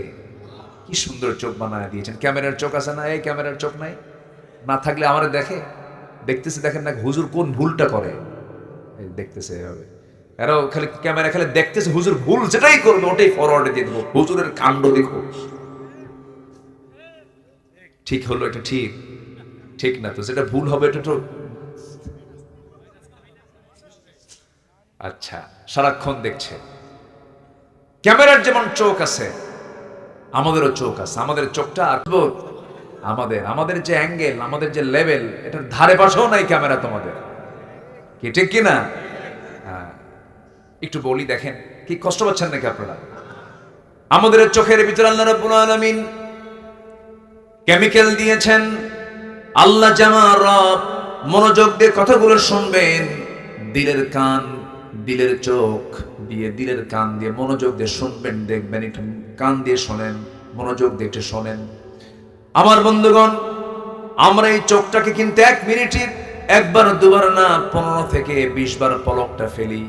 15 থেকে 20 বার পলক ফেলি। এই পলক শুধু পড়েই না, প্রতিটা বার পড়ার সময় চোখ থেকে পানি নির্গত হয়, পানি বের হয়। সেই পানিটা সারাদিন 24 ঘন্টায় সে পানির পরিমাণ হলো 1 মিলিলিটার। সুবহানাল্লাহ বলা যাবে না? 1 মিলিলিটার চোখের পানি বের হয়। ওয়াইফারের মতো চোখের পলক কাজ করে, ধুলাবালি ঢোকা মাত্রই সেটাকে আউট করে দেয়। আবার চোখের পানি আল্লাহ রাব্বুল আলামিন লবণ করে দিয়েছেন। কেন? লবণ আছে যেখানে জীবাণু নাই, সেখানে জীবাণুনাশক হলো লবণ। সমুদ্রের পানিকে মিঠা করেছেন না লবণ করেছেন? লবণ করেছেন। নদীর পানি মিঠা করেছেন কেন? নদীর পানি বান্দার প্রয়োজন লাগবে, নদীর পানি দিয়ে সেচ হবে, নদীর পানি দিয়ে গাছগাছালি হবে, এই জন্য নদীর পানিকে মিঠা করেছেন। আবার নদী নালা খাল বিল দিয়ে সমস্ত পচা আবর্জনাগুলো সব গড়ে গড়ে গিয়ে সমুদ্রে পড়বে। আল্লাহ রাব্বুল আলামিন সমুদ্রের পানিকে দূষণমুক্ত করার জন্য, সমস্ত দূষিতগুলোকে হজম করার জন্য, জীবাণুমুক্ত করার জন্য 7টা সমুদ্রের সমস্ত পানিগুলোকে মহান রাব্বুল আলামিন লবণ করে দিয়েছেন। আবার ওই লবণ পানি যখন তুলতে হয়, পানি চক্র আকারে যখন লবণ পানিগুলো তুলতে হয়, সেই পানিগুলো লবণ না তুলে মিঠা তোলেন। লাউ নাশাউ জাআলনাহু উজাজান ফালাউলা তাশকুরুন। ওই বঙ্গোপসাগরের পানি রাজশাহীতে আসে না? বৃষ্টিতে আসে না? আসে না? আসে না? বঙ্গোপসাগরের লবণ পানি আসে না? মিঠা পানি আসে। মিঠা পানি পুঠিয়ার ওই অমক কৃষকের সলিমুদ্দিন 4 শতক ধুলাই মলিন জমিনটাকে আল্লাহ পাক সজীব করে দেন, ভেজায় দেন, সিক্ত করে দেন। মিঠা পানির লবণ পানি, মিঠা পানি ফিল্টারিং করলেন কে? আসতে বলবেন না কে? আমি খাই মিঠা পানি, আবার চোখের মধ্যে দিলেন কি পানি? লবণ পানি। এটাকে লবণ করে দিলেন কে? আমরা দেখলে ভাবি না। আল্লাহ রাব্বুল আলামিন এই চোখের পানি যদি লবণ না করে মিঠা করতেন, সবার চোখ কানা হয়ে যেত। 800 কোটি মানুষ যদি কানা হতো, দুনিয়া চলতো? চলতো দুনিয়া? চোখের সহজে অসুখ হয় না, চোখের সহজে রোগ হয় না। চোখের সমস্যা হয় সাধারণত 50 বছরের পরে গিয়ে, 40 বছরের পরে গিয়ে চোখের সমস্যা হতে পারে। কিন্তু চোখটাকে আল্লাহ রাব্বুল আলামিন ফ্রেশ রেখে দিয়েছেন। এই চোখের মধ্যে আল্লাহ রাব্বুল আলামিন লাইসোজাইম নামের এক প্রাকৃতিক অ্যান্টিবায়োটিক দিয়েছেন, যা চোখকে ব্যাকটেরিয়ার আক্রমণ থেকে রক্ষা করে। মানুষ যখন কান্দে চোখ থেকে পানি বের হয়, আল্লাহর ভয়ে যখন দিল কাঁপে তখন চোখ থেকে পানি বের হয়। এই অশ্রু আবার চোখের বাইরের অংশে পুষ্টি অক্সিজেন সরবরাহ করে, কারণ কর্নিয়াতে রক্তনালী থাকে না, তাই চোখের জল চোখকে রক্ষা করে শুকিয়ে যাওয়া, ক্ষয়, ব্যাকটেরিয়ার আক্রমণ থেকে। সুবহানাল্লাহ বলা যাবে না? যেরকম সুবহানাল্লাহ। আমাদের দুই চোখে আছে 27 কোটি 40 লাখ ফটো রিসেপ্টর। 27 কোটি 40 লাখ ফটো রিসেপ্টর নামক শ্রমিক আমাদের চোখে নিয়মিত কাজ করে যাচ্ছে 24 ঘন্টা। যেরকম সুবহানাল্লাহ। প্রত্যেক ব্যক্তির দুই চোখে এই কাজটা করে যাচ্ছে। আমার বন্ধুগণ, এই ক্যামেরা কয়টা রং ধারণ করবে? আর আমার আপনার চোখে মহান রব্বুল আলামিন 1 কোটি রং চেনার ক্ষমতা দিয়েছেন। 1 কোটি, সুবহানাল্লাহ। কে দিয়েছেন? এই চোখের দৃষ্টি সীমা পাই 200 ডিগ্রি পর্যন্ত বিস্তৃত। 200 ডিগ্রি। কত ডিগ্রি? তোমারটা কয় ডিগ্রি? নাই তো। আমার বন্ধুগণ, আল্লাহ রাব্বুল আলামিন মানুষের চোখের মধ্যে প্রায় 576 মেগাপিক্সেল দিয়েছেন। 576 মেগাপিক্সেল আছে ক্যামেরা। সম্ভব? সম্ভব না। সুবহানাল্লাহ বলা যাবে না ভাই? কে দিয়েছেন? এখন আল্লাহ বান্দাকে প্রশ্ন করছেন, আলাম নাজআল লাহু আইনাইনি ওয়া লিসানান ওয়া শাফাতাইনি ওয়া হাদাইনাহু নাজদাইন। জোরে বলুন আল্লাহু আকবার। বান্দা টানা টানা টানা চক্ষু দিলাম, সুন্দর দুটো ঠোঁট দিলাম, সুন্দর একটা জিহ্বা দিলাম, জিহ্বার ভিতরে জিহ্বার চতুর্দিকে ভিজা করে দিলাম। মুখের মধ্যে লালা দিয়েছেন কে? লালাটার স্বাদ কেমন? লালা কি লবণ, মিঠা না তিতা? কি? পাইনসা। কে যেন পাইনসা কইল? হ্যাঁ, কোনো স্বাদ নাই। এটা কে করে দিয়েছেন? তাহলে চোখেরটা কি লবণ, আর জিহ্বারটা কি পাইনসা, আর কানেরটা কি? কানে কানে ময়লা আছে না? কানের ময়লা কি বলেন? কানের ময়লাকে কি বলে লেখায়? খোল। গরু খায়। এই ময়লা সেই ময়লা নয়, এই ময়লা কাজের ময়লা। এই ময়লাকে আল্লাহ রাব্বুল আলামিন তিতা করে দিয়েছেন। যদি মিষ্টি করে দিতেন, তিতা এটা কিন্তু স্বাদ, কিন্তু তিতা। খান নাই তো বুঝবেন কি? আমিও খাই নাই, কিন্তু আমি জানি যে এটা তিতা। এই তিতা কেন করেছেন? তাহলে চোখেরটা লবণ, মুখেরটা হলো পাইনসা, স্বাদ ছাড়া। কানেরটা হলো তিক্ত করে দিয়েছেন কেন? আপনি রাতের বেলা ঘুমিয়ে পড়বেন, ঘুমানোর সঙ্গে সঙ্গে আপনার তো কোনো সেন্স নাই। যদি আপনার কানের ময়লাটা, যদি এয়ারক্সটা যদি সুইট হতো, মিষ্টি হতো, সমস্ত পিঁপড়া জমা হতো কোথায় গিয়ে বলেন? কানে। কান সাফ করবেন না, ঘুম পারবেন? হঠাৎ করে কোনো কানা পিঁপড়া, কি কি পিঁপড়া, কোনো কানা পিঁপড়া যদি কানের মধ্যে ঢুকেই যায়, ঢোকার পরে যখন দেখবে তিতা থাকবে না, তাড়াহুড়ো করে বের হয়ে চলে আসবে। আল্লাহ রাব্বুল আলামিন আপনার কান শুধু বানায় দেন নাই, কানটাকে সিকিউরিটি করে এটাকে এখানে আল্লাহ রাব্বুল আলামিন সেই পদার্থ রেখে দিয়েছেন। যেরকম সুবহানাল্লাহ। কে? কার অবদান? কার অবদান? আল্লাহর অবদান। আল্লাহ কান দিলেন, সিকিউর করলেন, চোখ দিলেন, নিরাপত্তা দিলেন, জিহ্বা দিলেন, স্বাদ দিয়ে দিলেন।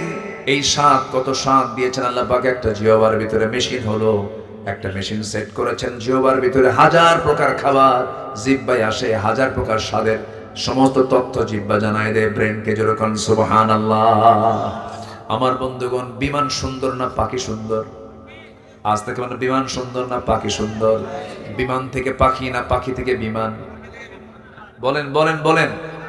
আচ্ছা বলেন তো, যদি ঢাকা থেকে বিমান এসে যদি বলে পুঠিয়ায় নামবো, উপায় আছে? যদি বলে নাটোর নামবো, উপায় আছে? যদি বলে সিরাজগঞ্জ নামবো, উপায় আছে? যদি বলে টাঙ্গাইল নামবো, উপায় আছে? যদি বলে চাঁপাইনবাবগঞ্জ নামবো, উপায় আছে? নামতে হবে পবা। নামতে হবে কোথায়? পবার মধ্যে না? নৌহাটা তো পবার মধ্যেই তো, পবা উপজেলার মধ্যেই তো। পবায় নামতে হবে, এয়ারপোর্টে নামতে হবে, একটা বড় এয়ারপোর্ট লাগবে। এছাড়া মানুষের বিমান নামবে না। আর আল্লাহর বিমান নামতে, এই যে পাখিগুলো, কোনো কিছু লাগে? কিছু কোনো পোর্ট লাগে, রাডার লাগে, অনুমতি লাগে? আসবো নাকি, দেখেন তো বাজে নাকি, এরকম কিছু হয় না। আপনার ঘরের ভিতরে ভেন্টিলেটরের মধ্যে বাবুই পাখি বাসার পেশেন্ট, কোন একটা পাখি বাসা চট করে এসে নেমে পড়লো, ল্যান্ডিং করলো, ফ্লাইং করলো, কোনো কিচ্ছু লাগে না, কোথাও কোনো গ্যাঞ্জামও লাগে না, কোনো ধাক্কাও লাগে না, কোনো অ্যাক্সিডেন্টও হয় না। যেরকম সুবহানাল্লাহ। কোনটা কোনটা উন্নত, বিমান না পাখি? আলাম ওয়া আরসালা আলাইহিম তায়রান আবাবিল তারমিহিম বিহিজারাতিন মিন সিজিল, আমি সিজিল নামক বোমা ওই বিমানের মধ্যে দিয়েছি, ওখান থেকে নিক্ষেপ করেছে, আর সেই বিমানটার নাম হলো আবাবিল। বিমানটার নাম কি? সম্মানিত ভাইরা, একটা পাখি আছে, পেরেগ্রিন ফ্যালকন নামে একটা পাখি আছে, যে পাখিটা ঘন্টায় ওড়ে হলো 400 কিলোমিটার। এত আস্তে সুবহানাল্লাহ বললেন। তার ঢাকা এখান থেকে কত কিলোমিটার? 300 ধরে, হ্যাঁ 220, হ্যাঁ 220-30 হবে। আচ্ছা, এখান থেকে রাজশাহী থেকে দূর হবে, এখান থেকে ধরেন 220-30 কিলোমিটার দূরে ঢাকা। একটা পাখি পেরেগ্রিন ফ্যালকন যদি রওনা দেয় 1 ঘন্টায় ওর আসা যাওয়া প্রায় হয়ে যাবে। একটা পাখি সুবহানাল্লাহ বলবেন না? তাকে রকেট বার্ড বলা যায়, পেরেগ্রিন ফ্যালকন। আর একটা চিতাবাঘ ঘন্টায় 112 কিলোমিটার বেগে দৌড়ে, 112 কিলোমিটার চিতাবাঘ। এই পেরেগ্রিন ফ্যালকনটা যখন আকাশে ওড়ে, এখন এই যে উঠতেছে, বাতাস তো ঠিকই তার নাকের মধ্যে ঢুকছে, লাঞ্চ তো ফেটে যাওয়ার কথা, এত জোরে ঘোরে, এত জোরে ওড়ে, লাঞ্চ তো ফেটে শেষ হয়ে যাওয়ার কথা, লাঞ্চ তো ফাটে না। কেন ফাটে না? কি জন্য ফাটে না? আল্লাহ রাব্বুল আলামিন ওই পেরেগ্রিন ফ্যালকনের নাকের ভিতরে এমন প্রযুক্তি ব্যবহার করেছেন, এমন একটা হাড়ের ট্যাপ লাগায় দিয়েছেন, শক্ত হাড়ের ট্যাপ লাগায় দিয়েছেন। যখন সে দ্রুত গতিতে চলতে থাকে, তখন যত বাতাস, সমস্ত বাতাসগুলো আগে ওই হাড়ের কাছে এসে ধাক্কা খায়, ধাক্কা খেয়ে গতিটা কমে যায়, আস্তে করে লাঞ্চে বাতাসটা ঢুকে যায়, লাঞ্চ ফাটে না। জোরে কোন সুবহানাল্লাহ। ঠিক এই পেরেগ্রিন ফ্যালকনের এই টেকনোলজি আজকের বিমান বানাতে ব্যবহার করেছে, এই ঠিক একটা ট্যাপ লাগায় দিয়েছে। সুবহানাল্লাহ বলা যাবে না? আমার বন্ধুগণ, সেই মহান রব্বুল আলামিন বলছেন, বান্দারে সব তো আমার দেওয়া, সব তো আমার দেওয়া নিয়ামত, তুমি ভোগ করো। আমাকে ছাড়া অন্য কাউকে চাও কেন? আমাকে ছাড়া তুমি অন্য কাউকে বলো কেন?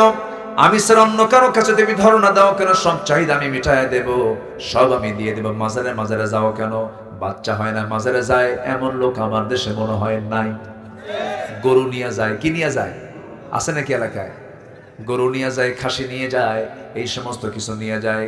যারা মাজারে গরু নিয়ে যায় তারা আরেক বলদ, তারা আরেক কি বলেন? বলদ। কাম নাই, কাজ নাই, এমনি এক কাম করে। কোন মাজার পেলে পরে থামে, ব্রেক মারে। ট্রাকের ড্রাইভার ট্রাক চালাচ্ছে, হেল্পার বলে, বস থামেন, সামনে মাজার শরীফ। থেমে গেল, কসকসে একখান 100 টাকার নোট দিয়ে বলল, বাবা দিয়ে গেলাম, অ্যাক্সিডেন্ট যেন না হয়, তুমি একটু দেখো। যেরকম নাউজুবিল্লাহ। আচ্ছা, কবরে যে শুয়ে আছে, ও কি বিপদে না নিরাপদে আছে? কন্ত এটা কি বিপদের জায়গা না? কন্ত সে তো নিজেই বিপদে আছে, আপনাকে কি উদ্ধার করবে? আমাকে বাঁচাবেন কে? আসতে কবে না, আমাকে বাঁচাবেন কে? বহুদিন আগে আমি গাবতলীতে, ঢাকা গাবতলীতে আমি যাচ্ছি, কোন একটা প্রোগ্রামে যাচ্ছি, তো এরকম সালার চট পড়ে, মাথার চুলগুলো উস্কো খুস্কো, মাথার চুল কাটে না, জট পাকতে পাকতে মহাজট, ওর মধ্যে উকুন থাকতে থাকতে উকুন পর্যন্ত বিরক্ত, মোষও বড়, দাড়িও বড়, বগলের চুলও বড়, নিচের দিকে আর গেলাম, অসামাজিক, গোটা গায়ে পাঠার মতো গন্ধ। আছে না নাই বলেন তো? আছে না নাই? এরকম এরকম পাগল কিছু আছে না? এই যে ট্রেন স্টেশনে পাবেন, বিভিন্ন জায়গায় কিছু কিছু আছে এগুলো। তো হেঁটে হেঁটে যাচ্ছে, ছালার চট পড়ে, পিছে কিছু কিছু লোক তাকে ফলো করছে আর বলছে, বাবা, ও বাবা, বিয়ের বয়স এত বছর, বাচ্চা কাচ্চা হয় না, বাবা দেখো তো আমার কপালে বাচ্চা আছে কিনা, এরকম করে বারবার বলতেছে, পিছে পিছে যাচ্ছে। বাবা তো কোনো কথা বলে না, বাবা মানে মোষ দিয়ে ঠোঁট। একদিন বললাম, এক ট্রাকের ড্রাইভারকে ডাক দিয়ে বললাম, ওই ট্রাকের হোটেল আছে না কিছু? রাতের বেলা আমরাও তো বসি ওগুলোতে, মানে রাতের বেলা আমরা তো নিশি কুটুম, বোঝেন নাই? রাতে আমরা জেগে জেগে থাকি, পুলিশ থাকে আর আমরা থাকি, আর শিয়াল থাকে মাঝে মাঝে। রাত্রেবেলা এভাবে ঘোরাঘুরি হয়, তো অশেষে চলে যায়, সারা রাত, ফজর পর আবার ঘুমাতে হয়। তো এক ট্রাকের ড্রাইভারকে বললাম, ভাই তোমার এই ট্রাকের পিছনে ছেঁড়া জুতা রাখার রহস্য কি? হুজুর, বদনজর থেকে বাঁচার জন্য। বদনজর থেকে বাঁচার জন্য কি জুতা? ছেঁড়া জুতা না সূরা নাস? বলেন কি কি বলেন? বদনজর থেকে বাঁচার জন্য কোন সূরা বলেন?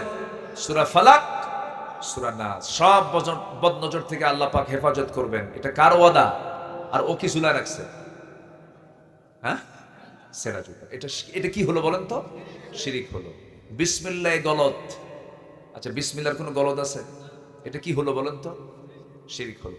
বাবা লক্ষ্মী সোনা, লক্ষ্মী কাদের দেবতার নাম? অন্য ধর্মের। এটা কি বলা যাবে? কথার কি হলো? কথার কি হয়ে গেল? শিরিক হলো। এইভাবে অনেক বহু শিরক আমাদের মুখ থেকে অবলীলায় বের হয়ে যায়। আমরা শিরক থেকে আমরা বাঁচবো। আল্লাহর আইন ছাড়া অন্য কোনো আইন মানলে এটা কি হবে? শিরিক হবে। আল্লাহ পাক আমাদেরকে আল্লাহর আইন মেনে, সে আল্লাহর আইন যারা প্রতিষ্ঠা করতে চায় সেই দলের শামিল হওয়ার তৌফিক দান করুন। ইসলামে অবশ্যই সমর্থন আছে না নাই বলেন তো? সমর্থন আছে না নাই বলেন তো? আছে। সম্মানিত ভাইয়েরা, আপনি একটা চোরকে চেয়ারে বসায় দিলেন, চেয়ারম্যানের চেয়ারে চোরকে বসালেন। চোর চেয়ারম্যানের চেয়ারে বসে জন্মের চুরি করলো, মানে গম চোর, তেল চোর, রাস্তার টাকা চোর, সব চুরি করে শেষ করলো। আপনি যে সমর্থন দিলেন, আপনার আমল নামায় তো সওয়াব হবে না? হ্যাঁ, বরঞ্চ সওয়াবের অংশ না পাপের অংশ? আর ভালো কাজ করে সওয়াবের অংশ পাবেন। তাহলে এটা কি দ্বীনের কাজ না? বলেন, এটা কি দ্বীনের কাজ কিনা বলেন? আপনি এটাকে দ্বীনের কাজ মনে করেন না কেন? আপনি কেন রাজনীতিকে পৃথক করতে চাচ্ছেন? যারা ইসলাম থেকে রাজনীতিকে পৃথক করতে চায় তাদের দ্বারাই স্বৈরাচার প্রতিষ্ঠা হতে পারে। জুদা হো দিন সিয়াসত সে তু রহ জাতি হে চেঙ্গেজি। আল্লামা ইকবাল বলেছেন, যখন দিন থেকে ইসলামকে, কেবল দিন থেকে যখন রাষ্ট্রকে যখন সরিয়ে দেওয়া হয়, সেই জায়গায় চেঙ্গিস খানের স্বৈরাচারী শাসন সেখানে কায়েম হয়ে যায়। এটা মাথায় রাখতে হবে। আমরা শিরকের কাছে যাব না, জোরে বলি ইনশাআল্লাহ। নাম্বার 2 হলো আল্লাহর প্রতি ঈমান আনা এবং তার উপরে দৃঢ় থাকা। ঈমান আনা সহজ, কিন্তু ঈমান টিকে রাখা কঠিন। আল্লাহ রাব্বুল আলামিন এর জন্য বলছেন, আমি তাকেই জান্নাত দেব, শুধু ঈমান আনলে হবে না। আল্লাহ বলছেন, ইন্নাল্লাযীনা ক্বালু রাব্বুনাল্লাহু সুম্মা ইসতাকামু তাতানাসসালু আলাইহিমুল মালায়েকা আল্লা তাখাফু ওয়া লা তাহজানু وأبشروا بالجنة التي كنتم توعدون জোরে বলুন আল্লাহু আকবার। হামিম সিজদা আয়াত নাম্বার 30। আল্লাহ রাব্বুল আলামিন বলেন, যারা ঈমান এনে, যারা আল্লাহ, যারা বলল আমার রব আল্লাহ, এর উপরে টিকে থাকলো, আল্লাহ রাব্বুল আলামিন বলেছেন ওই সমস্ত বান্দার জন্য আমি আল্লাহ জান্নাতের সংবাদ দিয়েছি। জোরে কোন সুবহানাল্লাহ। ঈমান আনা সহজ, টিকে থাকা। আসিয়া ঈমান এনেছেন, টিকে থেকেছেন, শহীদ হয়েছেন, কিন্তু স্বামীর সামনে, দুনিয়ার কারোর সামনে মাথা নত করেন নাই। আসিয়া কি শহীদ হন নাই? জীবন দেন নাই উনি? তার কি সম্মান কম ছিল নাকি? একজন দেশের প্রধানমন্ত্রী, একজন দেশের রাষ্ট্রপতির বউ, বলুন তো, একটা প্রশ্ন করব, বলুন তো, চেয়ারম্যান বড় না চেয়ারম্যানের বউ বড়?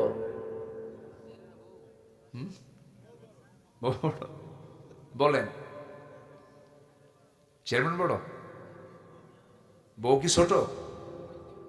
বউকে আপনি ছোট ভাবেন? যারা ভাবতেছেন যে চেয়ারম্যান বড়, বিয়ে করেন না, এখনো বিয়ে করেন না। আপনি যত বড় নেতা হন, বউয়ের কাছে কায়েত। ও কিচ্ছু মানে না, ওই জায়গায় কোনো আইন চলে না, সব সোজা। যত বীর বাহাদুর হোক না কেন, হ্যাঁ, হুজুরও নাই, বাস্তব তাই। ওমরে ফারুকের মতো মানুষ, তার কাছে একজন বিচার প্রার্থী হয়ে আসছে, স্বামী স্ত্রী গণ্ডগোল, তো পাশে বসে আছে, পাশের ঘরে ভিতরে ওমরে ফারুকের স্ত্রী তাকে কথাবার্তা বলছেন, খুব বাকবিতণ্ডা চলছে। এগুলো দেখে ওই লোকটা চলে যাচ্ছে। ওমরে ফারুক বাইরে এসে বললেন, এই তুমি কেন আসলা, কি জন্য আসলা, প্রশ্ন করো না, কি ফয়সালার জন্য আসলে, কিছু তো বললা না তুমি। কে এসে দেখলাম যে চিত্র, আপনার বউ আপনাকে এত কিছু বললো, আপনি কিচ্ছু বললেন না, আমার বাড়িতে বউয়ের সঙ্গে আপনি ফয়সালা দিবেন কি? ওমর ফারুক বলছেন, আমি কিছু কইছি না, তুইও কিছু বলিস না, যা। আল্লাহু আকবার। আল্লাহ পাক এর মধ্যে একটা মাওয়াদ্দাত ওয়া রাহমা, আল্লাহ পাক নিবিড় সম্পর্ক করে দিয়েছেন। আল্লাহু আকবার বলেন। ভালোবাসাও আছে, রহমতও আছে। অভিমান, একটু অভিমান করলে মহব্বত কমে না বাড়ে? কথা কয় না, 3 ঘন্টা 4 ঘন্টা 12 ঘন্টা কথা নাই, চুপচাপ একদম খেপে আছে, দেখবেন একটা মুস্কি হাসি দিয়েছেন, মহব্বতটা এত গাঢ় হয়ে গেছে, আগের সব মহব্বতকে হার মেনে দিয়েছে। যেরকম আলহামদুলিল্লাহ। দেখি পরের বউ না নিজের বউ? হ্যাঁ, এটা যেন মনে থাকে। আল্লাহ কবুল করুন, জোরে বলি আল্লাহুম্মা আমিন। আসিয়ার মতো মানুষ, তার স্বামী একজন দেশের প্রধান, এত বড় একটা পদ, রাষ্ট্রপতির পরেই হচ্ছে বউয়ের জায়গা, এত সম্মানজনক পদ, উনি এটাকে গ্রহণই করলেন না। উনি ইসলাম গ্রহণ করে নিলেন। ইসলাম যখন গ্রহণ করে নিলেন, ফার্স্ট লেডি অফ ইজিপ্ট ইমরাত ফিরাউন আসিয়া আলাইহিস সালাতু ওয়াস সালাম, সেই সময় যখন বলা হলো আসিয়া শুনতে পেলাম তুমি নাকি কালেমা পড়েছো, আসিয়া বলছেন শুনবেন কোন দেখেন আশহাদু আল্লা ইলাহা ইল্লাল্লাহ ওয়াহদাহু লা শারীকা লা। ফিরাউন সঙ্গে সঙ্গে বলল আসিয়া আমার মান সম্মান তুমি ডুবাইয়া দিলা, সব শেষ হয়ে গেল, আমার ঘরের মানুষ তুমি, তুমি যদি আমার বিরোধিতা করো আমি সব শেষ হয়ে যাব, দয়া করে ছেড়ে দাও এগুলো। আসিয়া বলছেন স্বামী আমার সংক্ষিপ্ত দুনিয়ার সফর, দুনিয়া থেকে বিদায় নেব, অনাবিল অনন্তকাল পড়ে আছে সে আখিরাত, আমি আপনাকে সেই আখিরাতের দাওয়াত দিচ্ছি। ওয়ালাল আখিরাতু খায়রুল লাকা মিনাল উলা। সঙ্গে সঙ্গে ফেরাউন বলছে আসিয়া আমি জানি তুমি সত্য, তুমি সত্য কথা বলছো, মুসাও সত্য, মুসার আল্লাহও সত্য, কিন্তু আমার চেয়ার যে আছে, আমার কি আছে, আমার চেয়ার যে আছে, চেয়ার তো ছাড়া যাবে না, চেয়ার তো কখনো হাতছাড়া করা যাবে না। আসিয়া দয়া করে তুমি আমার কথা শুনে নাও। আসিয়া বলছেন জান দেব কিন্তু ইমান দেব না। সঙ্গে সঙ্গে হামানকে ডেকে, ফেরাউন হামানকে ডাক দিয়ে বলছে হামান এদিকে আসো, কি করি কোনো বুদ্ধি পাচ্ছি না, বউকে তো মহব্বত করি, কি করা যায়। অফিরাউনা ওয়া হামানা ওয়া জুনুদাহুমা। হামান বলল ফেরাউন বুকের শত্রু, বড় শত্রু, বউটাকে এইরকম সুযোগ দেওয়া যাবে না, শেষ করে দিতে হবে। জল্লাদ ডাকা হলো, আইন পাশ হয়ে গেল। জল্লাদ তার করাত দিয়ে কপাল থেকে মাথা থেকে পা পর্যন্ত চিরে ফেলবে, সিদ্ধান্ত চূড়ান্ত হলো। এরপর শেষবারের মতো ফেরাউন এসে বলছে আসিয়া দাম্পত্যময় জীবন সুখময় ছিল, ভালোই ছিলাম আমরা, তুমি কেমন পেঁচ লাগায়া দিলা, দেখো শেষবারের মতো তোমাকে বললাম তুমি কি করবা বলো। আসিয়া বলতেন স্বামী আমার সম্মান করি আপনাকে, তবে একটা কথা জেনে রাখবেন আমার আল্লাহ কিন্তু আমার নাকের মধ্যে জান্নাতের ঘ্রাণ ঢুকায়া দিয়েছে। আল্লাহু আকবার। ফেরাউন অর্ডার দিয়ে দিল জল্লাদকে, করাত দিয়ে যখন চেরা শুরু করলো, মাথা থেকে ফিনকি দিয়ে রক্ত পড়া শুরু হয়ে গেছে। সেই সময় ওই কঠিন মুহূর্তে আসিয়া আল্লাহর নামটা বলেন না, আসিয়া সেই সময় দোয়া করছেন, ওই কঠিন সময়ে তিনি দোয়া করতে বললেন না। সেই দোয়াটা আল্লাহ রাব্বুল আলামিন 4000 বছর আগের দোয়া আল্লাহ রাব্বুল আলামিন কোরআনে কোট করে বলছেন রব্বি বিনিলি ইনদাকা বাইতান ফিল জান্নাহ ওয়া নাজ্জিনি মিন ফিরআউনা ওয়া আমালিহি। আল্লাহ তুমি আমার জন্য বানায় দাও একটা ঘর তোমার ঘরের সাথে। সুবহানাল্লাহ। আল্লাহকে কত কাছে টেনেছেন। আল্লাহ আমার কাছে না দূরে, বলেন বলেন কাছে না দূরে। এটা কি এক সময় না সব সময়? আজ থেকে এক সময় না সব সময়। এই যে জীবিত আছে এই সময় তিনি কাছে, মরার পরেও কাছে, কিন্তু মরার পরেও পৃথিবীর কেউ কাছে নাকি? কিন্তু আমার কাছে সব সময় যিনি, তিনি আমার কে? তিনি আমার আল্লাহ। আসিয়া তো কাছে টানলেন, আল্লাহকে বলছেন আল্লাহ তুমি আমার জন্য বানায় দাও একটা মাত্র ঘর, কিন্তু সেই ঘরটা হওয়া চাই তোমার ঘরের দেওয়ালের সাথেই একটা ছোট্ট ঘর দিয়ে দিও। আর তুমি আমাকে ফেরাউন থেকে, ফেরাউন অপকর্ম থেকে তুমি আল্লাহ আমাকে বাঁচাইয়া দিও। আমি দুনিয়া থেকে বিদায় নিচ্ছি। বিদায় দিলেন আসিয়া, আর দুনিয়াবাসীকে জানান দিয়ে দিল দুনিয়ার মানুষগুলো তোমরা জেনে রেখেও ঈমানকে টিকে রাখার জন্য জীবনটা এমন করে হাসি মুখে দিয়ে দিতে হয়। যেরকম সুবহানাল্লাহ। আমার ভাইয়েরা, আমার বন্ধুগণ, অনেক কথা আছে এখনো। আল্লাহর হক হলো 10টা, 2টা বলে ফেললাম। ঈমান এনেছি, ঈমান নিয়ে টিকে থাকবো আমরা। মনে থাকবে তো সবার? ঈমান টিকে রাখার দরকার আছে না নাই বলেন? ঈমান কখনো বিক্রি করে দেওয়া যাবে না। মাত্র একটা বিড়ির প্যাকেটের কাছে ঈমান বেচে দেয়, আছে কি না? প্যাকেট পাইছে, ঈমান বেচে শেষ। যারা আমানতদারিতে নাই তার ঈমান আছে?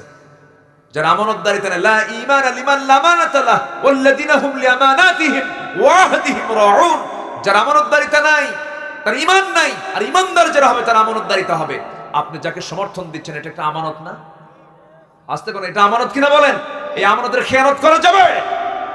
যা খেয়ানত করছি আমরা আর করব না। সামনে আমার আমানতটাকে সঠিক জায়গায় প্রয়োগ করব। জোরে বলে ইনশাআল্লাহ। তাহলে এখন বলেন এই সমর্থন আমানত এটা কি ইসলামের মধ্যে আছে না নাই? উত্তর দিছে কি দেই নাই?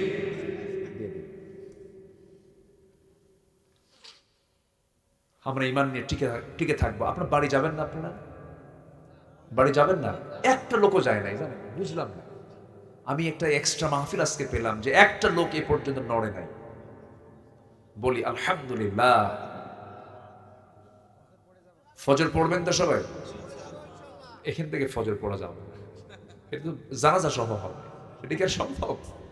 আচ্ছা, সবাই কি ফজর পড়বেন?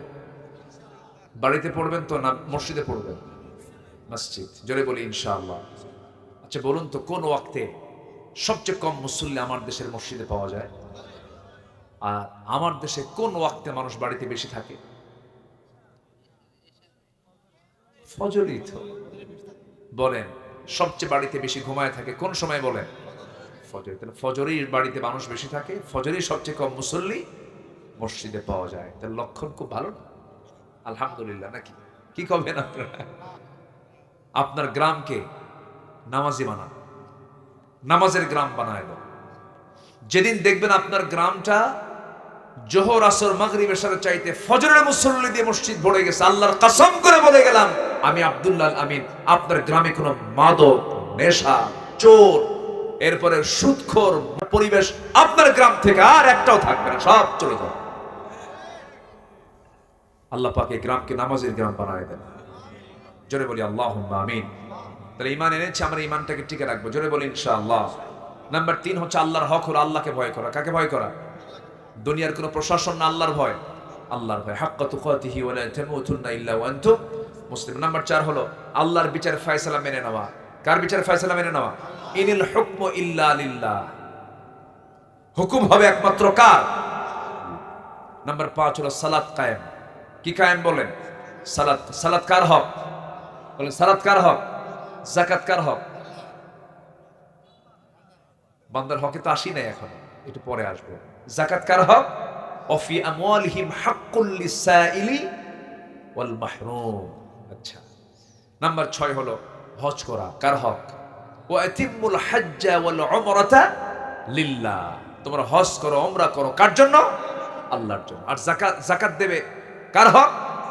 সাইল ওয়াল মাহরুম, অসহায় মিসকিন 8টা খাত আছে তাদের জন্য। আচ্ছা, রোজা রাখো, এটা কার হক বলেন? কার হক বলেন? as-sawmu li wa ana ajzi bihi ay ujza bihi। রোজা আমার জন্য, রোজার পুরস্কার আমি আল্লাহ নিজে দিয়ে দেব। সুবহানাল্লাহ বলেন। নাম্বার 8, অনেক লম্বা লম্বা কথা ছিল। তওবা করা। তওবা করা কার কাছে? এটা আল্লাহর হক। বান্দা আমার কাছে তওবা করবে, আমি তাকে মাফ করে দেব। সবাই তওবা করতে রাজি আছেন তো ইনশাআল্লাহ? নাম্বার 9 হলো সমস্ত কিছুর উপরে আল্লাহকে ভালোবাসা। সকল কিছুর উপরে কাকে ভালোবাসা বলেন? আল্লাহকে ভালোবাসা।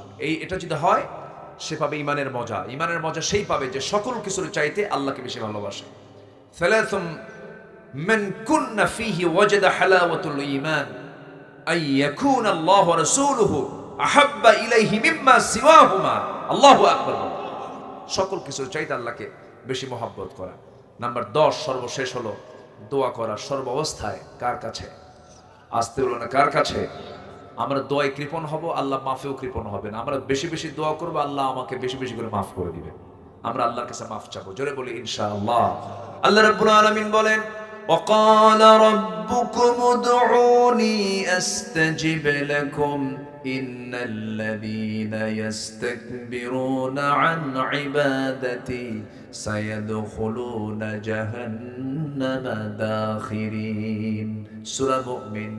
আল্লাহ রাব্বুল আলামিন বলেন, বান্দারে তুই আমার কাছে ডাক, আমি তোর ডাক অবশ্যই সাড়া দেব। আস্তাজিব লাকুম বা ইস্তিফআল থেকে এসেছে, অবশ্যই তোকে তোর ডাক আমি সাড়া দেব। তুই আমার দিকে 1 হাত আগায় আসবে, আমি তোর দিকে 10 হাত আগায় আসবো।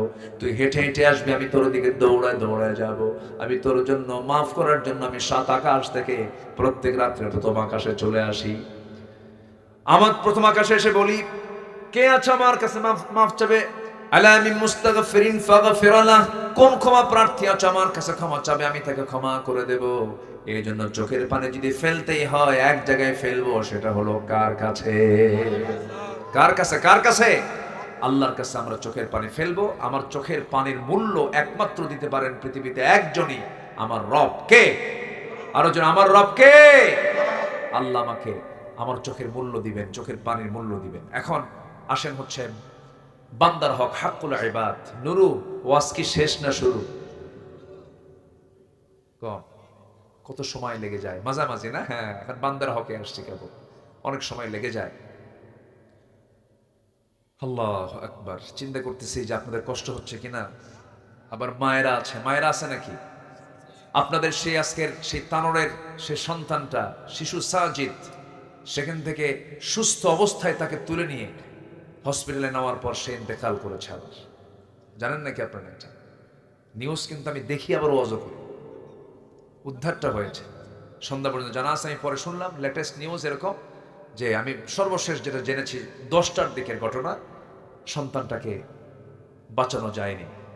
আল্লাহ তাআলা সব পারেন। দেখেন কত ঘন্টা পর হলো, 32 ঘন্টা পর তানোরের সেই ছোট্ট বাচ্চা শিশু সাজিদ, সে মানে জীবিত অবস্থায় সেখান থেকে তাকে উদ্ধার করা হয়েছে। আলহামদুলিল্লাহ, আল্লাহু আকবার। ক্ষমতা কার? পরে চিকিৎসায় শুনলাম হসপিটালে ইন্তেকাল করেছে। আল্লাহ তুমি পরিবারকে, সন্তত পরিবারকে ধৈর্য ধরার তৌফিক দিয়ে দাও। সম্মানিত ভাইরা, আল্লাহ কি না পারেন? আল্লাহ সব পারেন। আল্লাহ অসম্ভবকে সম্ভব করতে পারেন কিনা বলেন? পারেন। বান্দার হক 6টা। 1 নম্বর হচ্ছে আল্লাহর পরে বাপ মার হক। বলেন তো এটা কি ওয়াজ কি ছোটখাটো? অনেক লম্বা কথা। বাপ মাকে ভাত দেয় না এমন লোক তো মনে হয় তানোরে অথবা পুঠিয়াতে নাই মনে হয়। আছে আছে আছে, বাপ মা ভাতই পায় না। আছে। এদিকে R15 হুন্ডা নিয়ে ঘোরে ওই বদমাইশ নেতাদের পিছনে। আছে কিনা বলেন? আছে কিনা? নেতার পিছনে কর্মী হইয়া সারাদিন ঘোরে, বাপ মাকে ভাত দেয় না। আছে না? আছে। এই সমস্ত সন্তানগুলো জান্নাতি না জাহান্নামী? জাহান্নামী। যে সন্তান বাবার চোখের পানি ফেলতে বাধ্য করে, কষ্টের চোখের পানি, ওই সন্তান জান্নাত পাবে না। এই পৃথিবীতে গ্রিন সিগন্যাল পেতে হবে বাপ মা, তাহলে আল্লাহ পাক তাকে জান্নাত দিয়ে দিবেন। আল্লাহু আকবার বলেন। এজন্য বাপ মার দিকে আমরা খেয়াল করব, সবার আগে না সবার পরে। ইয়াসআলুনাকা মাযা ইউনফিকুন কুল মা আনফাকতুম মিন খাইরিন ফালিল ওয়ালিদাইনি ওয়াল আকরাবিন। 1 নাম্বার খরচের খাত হলো আব্বা আম্মার জন্য। আল্লাহু আকবার বলেন। নাম্বার 2 হলো অধিকার আদায় করা, আমানত রক্ষা করা। যেমন কিছুক্ষণ আগে বললাম, আপনি কাউকে সমর্থন দিচ্ছেন, এটা আমানত। বলেন তো এটা একটা গুরুত্বপূর্ণ হক কিনা বলেন? দুজন লোক দাঁড়ালো আপনার সামনে, আপনি তাকে রায় দিবেন।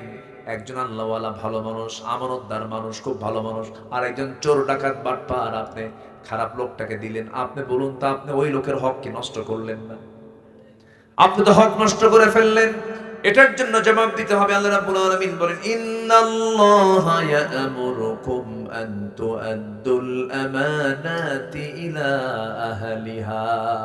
সূরা নিসার 58 নম্বর আয়াত মুখস্থ রাখবেন। সূরা নিসার 58, এটা হচ্ছে কাকে আপনি আমানত দিবেন, আপনি কাকে সমর্থন দিবেন তার আয়াত হচ্ছে সূরা নিসার কত নাম্বার? 58 নম্বর আয়াত। এটা কোড রাখবেন, যদি কেউ প্রশ্ন করে আপনি উত্তর দিয়ে দিবেন। নাম্বার 3, গীবত, গোপনীয়তা চর্চা এবং অপবাদ থেকে বিরত থাকা। এগুলো বান্দার হক নষ্ট হয়ে যায়। ওয়ালা তাজাসসু ওয়ালা ইয়াগতাব বা'দুকুম বা'দা। নাম্বার 4 হলো অপরের সম্পদ অন্যায়ভাবে গ্রাস করা। পুকুর দখল আছে না? পুকুর দখল আছে নাকি? পুকুর দখল, বাড়ি দখল, জায়গা দখল, ফ্ল্যাট দখল, ব্যবসা দখল, দোকান দখল আছে না নাই? দখল বা যেগুলো হক নষ্ট, বান্দার হক, আল্লাহ পাক তাকে জাহান্নামকে ফরজ করে দিয়া, জাহান্নামকে জরুরি করে দিয়ে জান্নাতটাকে তার জন্য বাজেয়াপ্ত করে দিবেন আল্লাহ পাক। নাম্বার 6 হলো ন্যায় বিচার এবং সমতা প্রতিষ্ঠা করা। এটা বান্দার হক। এই 6টা বিষয় আমরা হক আদায় করার চেষ্টা করব। আল্লাহ পাক সেই তৌফিক সবাইকে দান করুন। সবাই বসুন। আমি 6 মিনিট সময় এক্সটেন্ড হয়ে গেছে, 12টা 6 বাজে। চূড়ান্ত সময় তো 12টা। আমরা এটাকে এক্সেস করতে চাচ্ছি না। সব দিকে আমরা খেয়াল করব। যে যেখানে আছেন সেইভাবেই থাকুন। আমরা আস্তে আস্তে দোয়ার দিকে যাব। তার আগ দিয়ে আজকের যে মাহফিলটা, এটা হচ্ছে একটা মাদ্রাসার মাহফিল। ভাইজানের কথাটা আমার খুব ভালো লেগেছে। কিছু কথা উনি বলেছেন যে আপনার সন্তান কিন্তু ডাক্তার বলতে ইসলাম মানা করেনি, কিন্তু সে হাফেজ ডাক্তার হোক, সে ইঞ্জিনিয়ার হবে, সে হাফেজ ইঞ্জিনিয়ার হোক। তাহলে রডের বদলে বাঁশ দেবেন কি? রডের বদলে বাঁশ দেবেন। আমাদের দেশে ইঞ্জিনিয়ার অভাব নাই, কিন্তু চোর। আমার দেশের ডাক্তার অভাব নাই, কিন্তু কসাই। বলেন তো, কোন কুকুরের সিজার লাগে? কোন ছাগলের সিজার লাগে? আমার দাদি নানি তাদের সিজার লাগছে, আর এখন হসপিটালে নিলেই কি লাগে? ঠিক আছে না? ঠিক আছে কি না? আচ্ছা, সিজার কি তার জন্য বাঁচা না মরা? ওই মহিলাকে বাঁচলো না, মূলত বললো যে ইনজেকশন, যে অ্যানেস্থেসিয়া গুলো করা হয়, যে ইনজেকশনগুলো দেওয়া হয়, যা করা হয়, ওর লাইফই শেষ। যদি প্রয়োজন হয় সেটা ভিন্ন কথা, কিন্তু প্রয়োজন ছাড়া যদি আপনি এই অপকর্মগুলো করেন, যেখানে ইনজেকশন দিলে হয়ে যাচ্ছে সেখানে করবেন অপারেশন, আর যেখানে অপারেশন লাগবে সেখানে করবেন ইনজেকশন, আপনি ডাক্তার না, আপনি ডাকাত। কিন্তু এগুলো হতো না। কেন হতো না?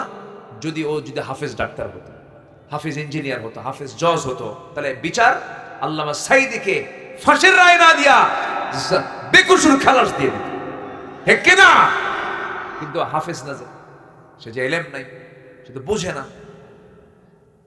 আসুন সন্তানকে আগে আলেম বানান, সন্তানের আগে বেস, আগে ভিত্তিটা আগে ইসলাম দিয়ে গড়ে তোলেন। ক্লাস 5 এর মধ্যে সে অনেক কিছু বুঝে ফেলবে, এই সময়টুকু আপনি ইসলাম দিয়ে তাকে সাজায় নেন, দেখবেন সব তার ইসলাম হয়ে যাবে, বলি ইনশাআল্লাহ।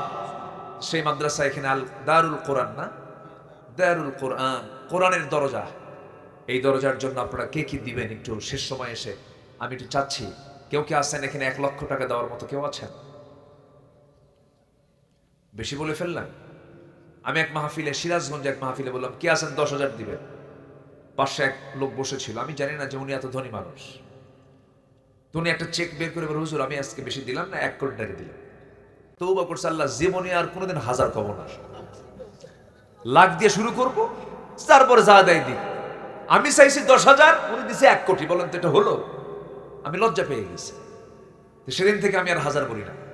এখন তো যে কোনো জায়গার দাম এখন কি 1000-এ আছে, আর 100-এ আছে? একটা জায়গার দাম শুধু বলবেন আমি বিক্রি করব, বাস। কি দাম নেবেন পরে, বিক্রি করবেন কিনা, এই অবস্থা হয়ে গেছে। যেহেতু সামাজিক অবস্থা এরকম হয়ে গেছে, আমরা দানটাও আন্তরিকতার সঙ্গে দেওয়ার চেষ্টা করব। জোরে বলি ইনশাআল্লাহ। আল্লাহ কবুল করুন। জোরে বলি আল্লাহুম্মা আমিন।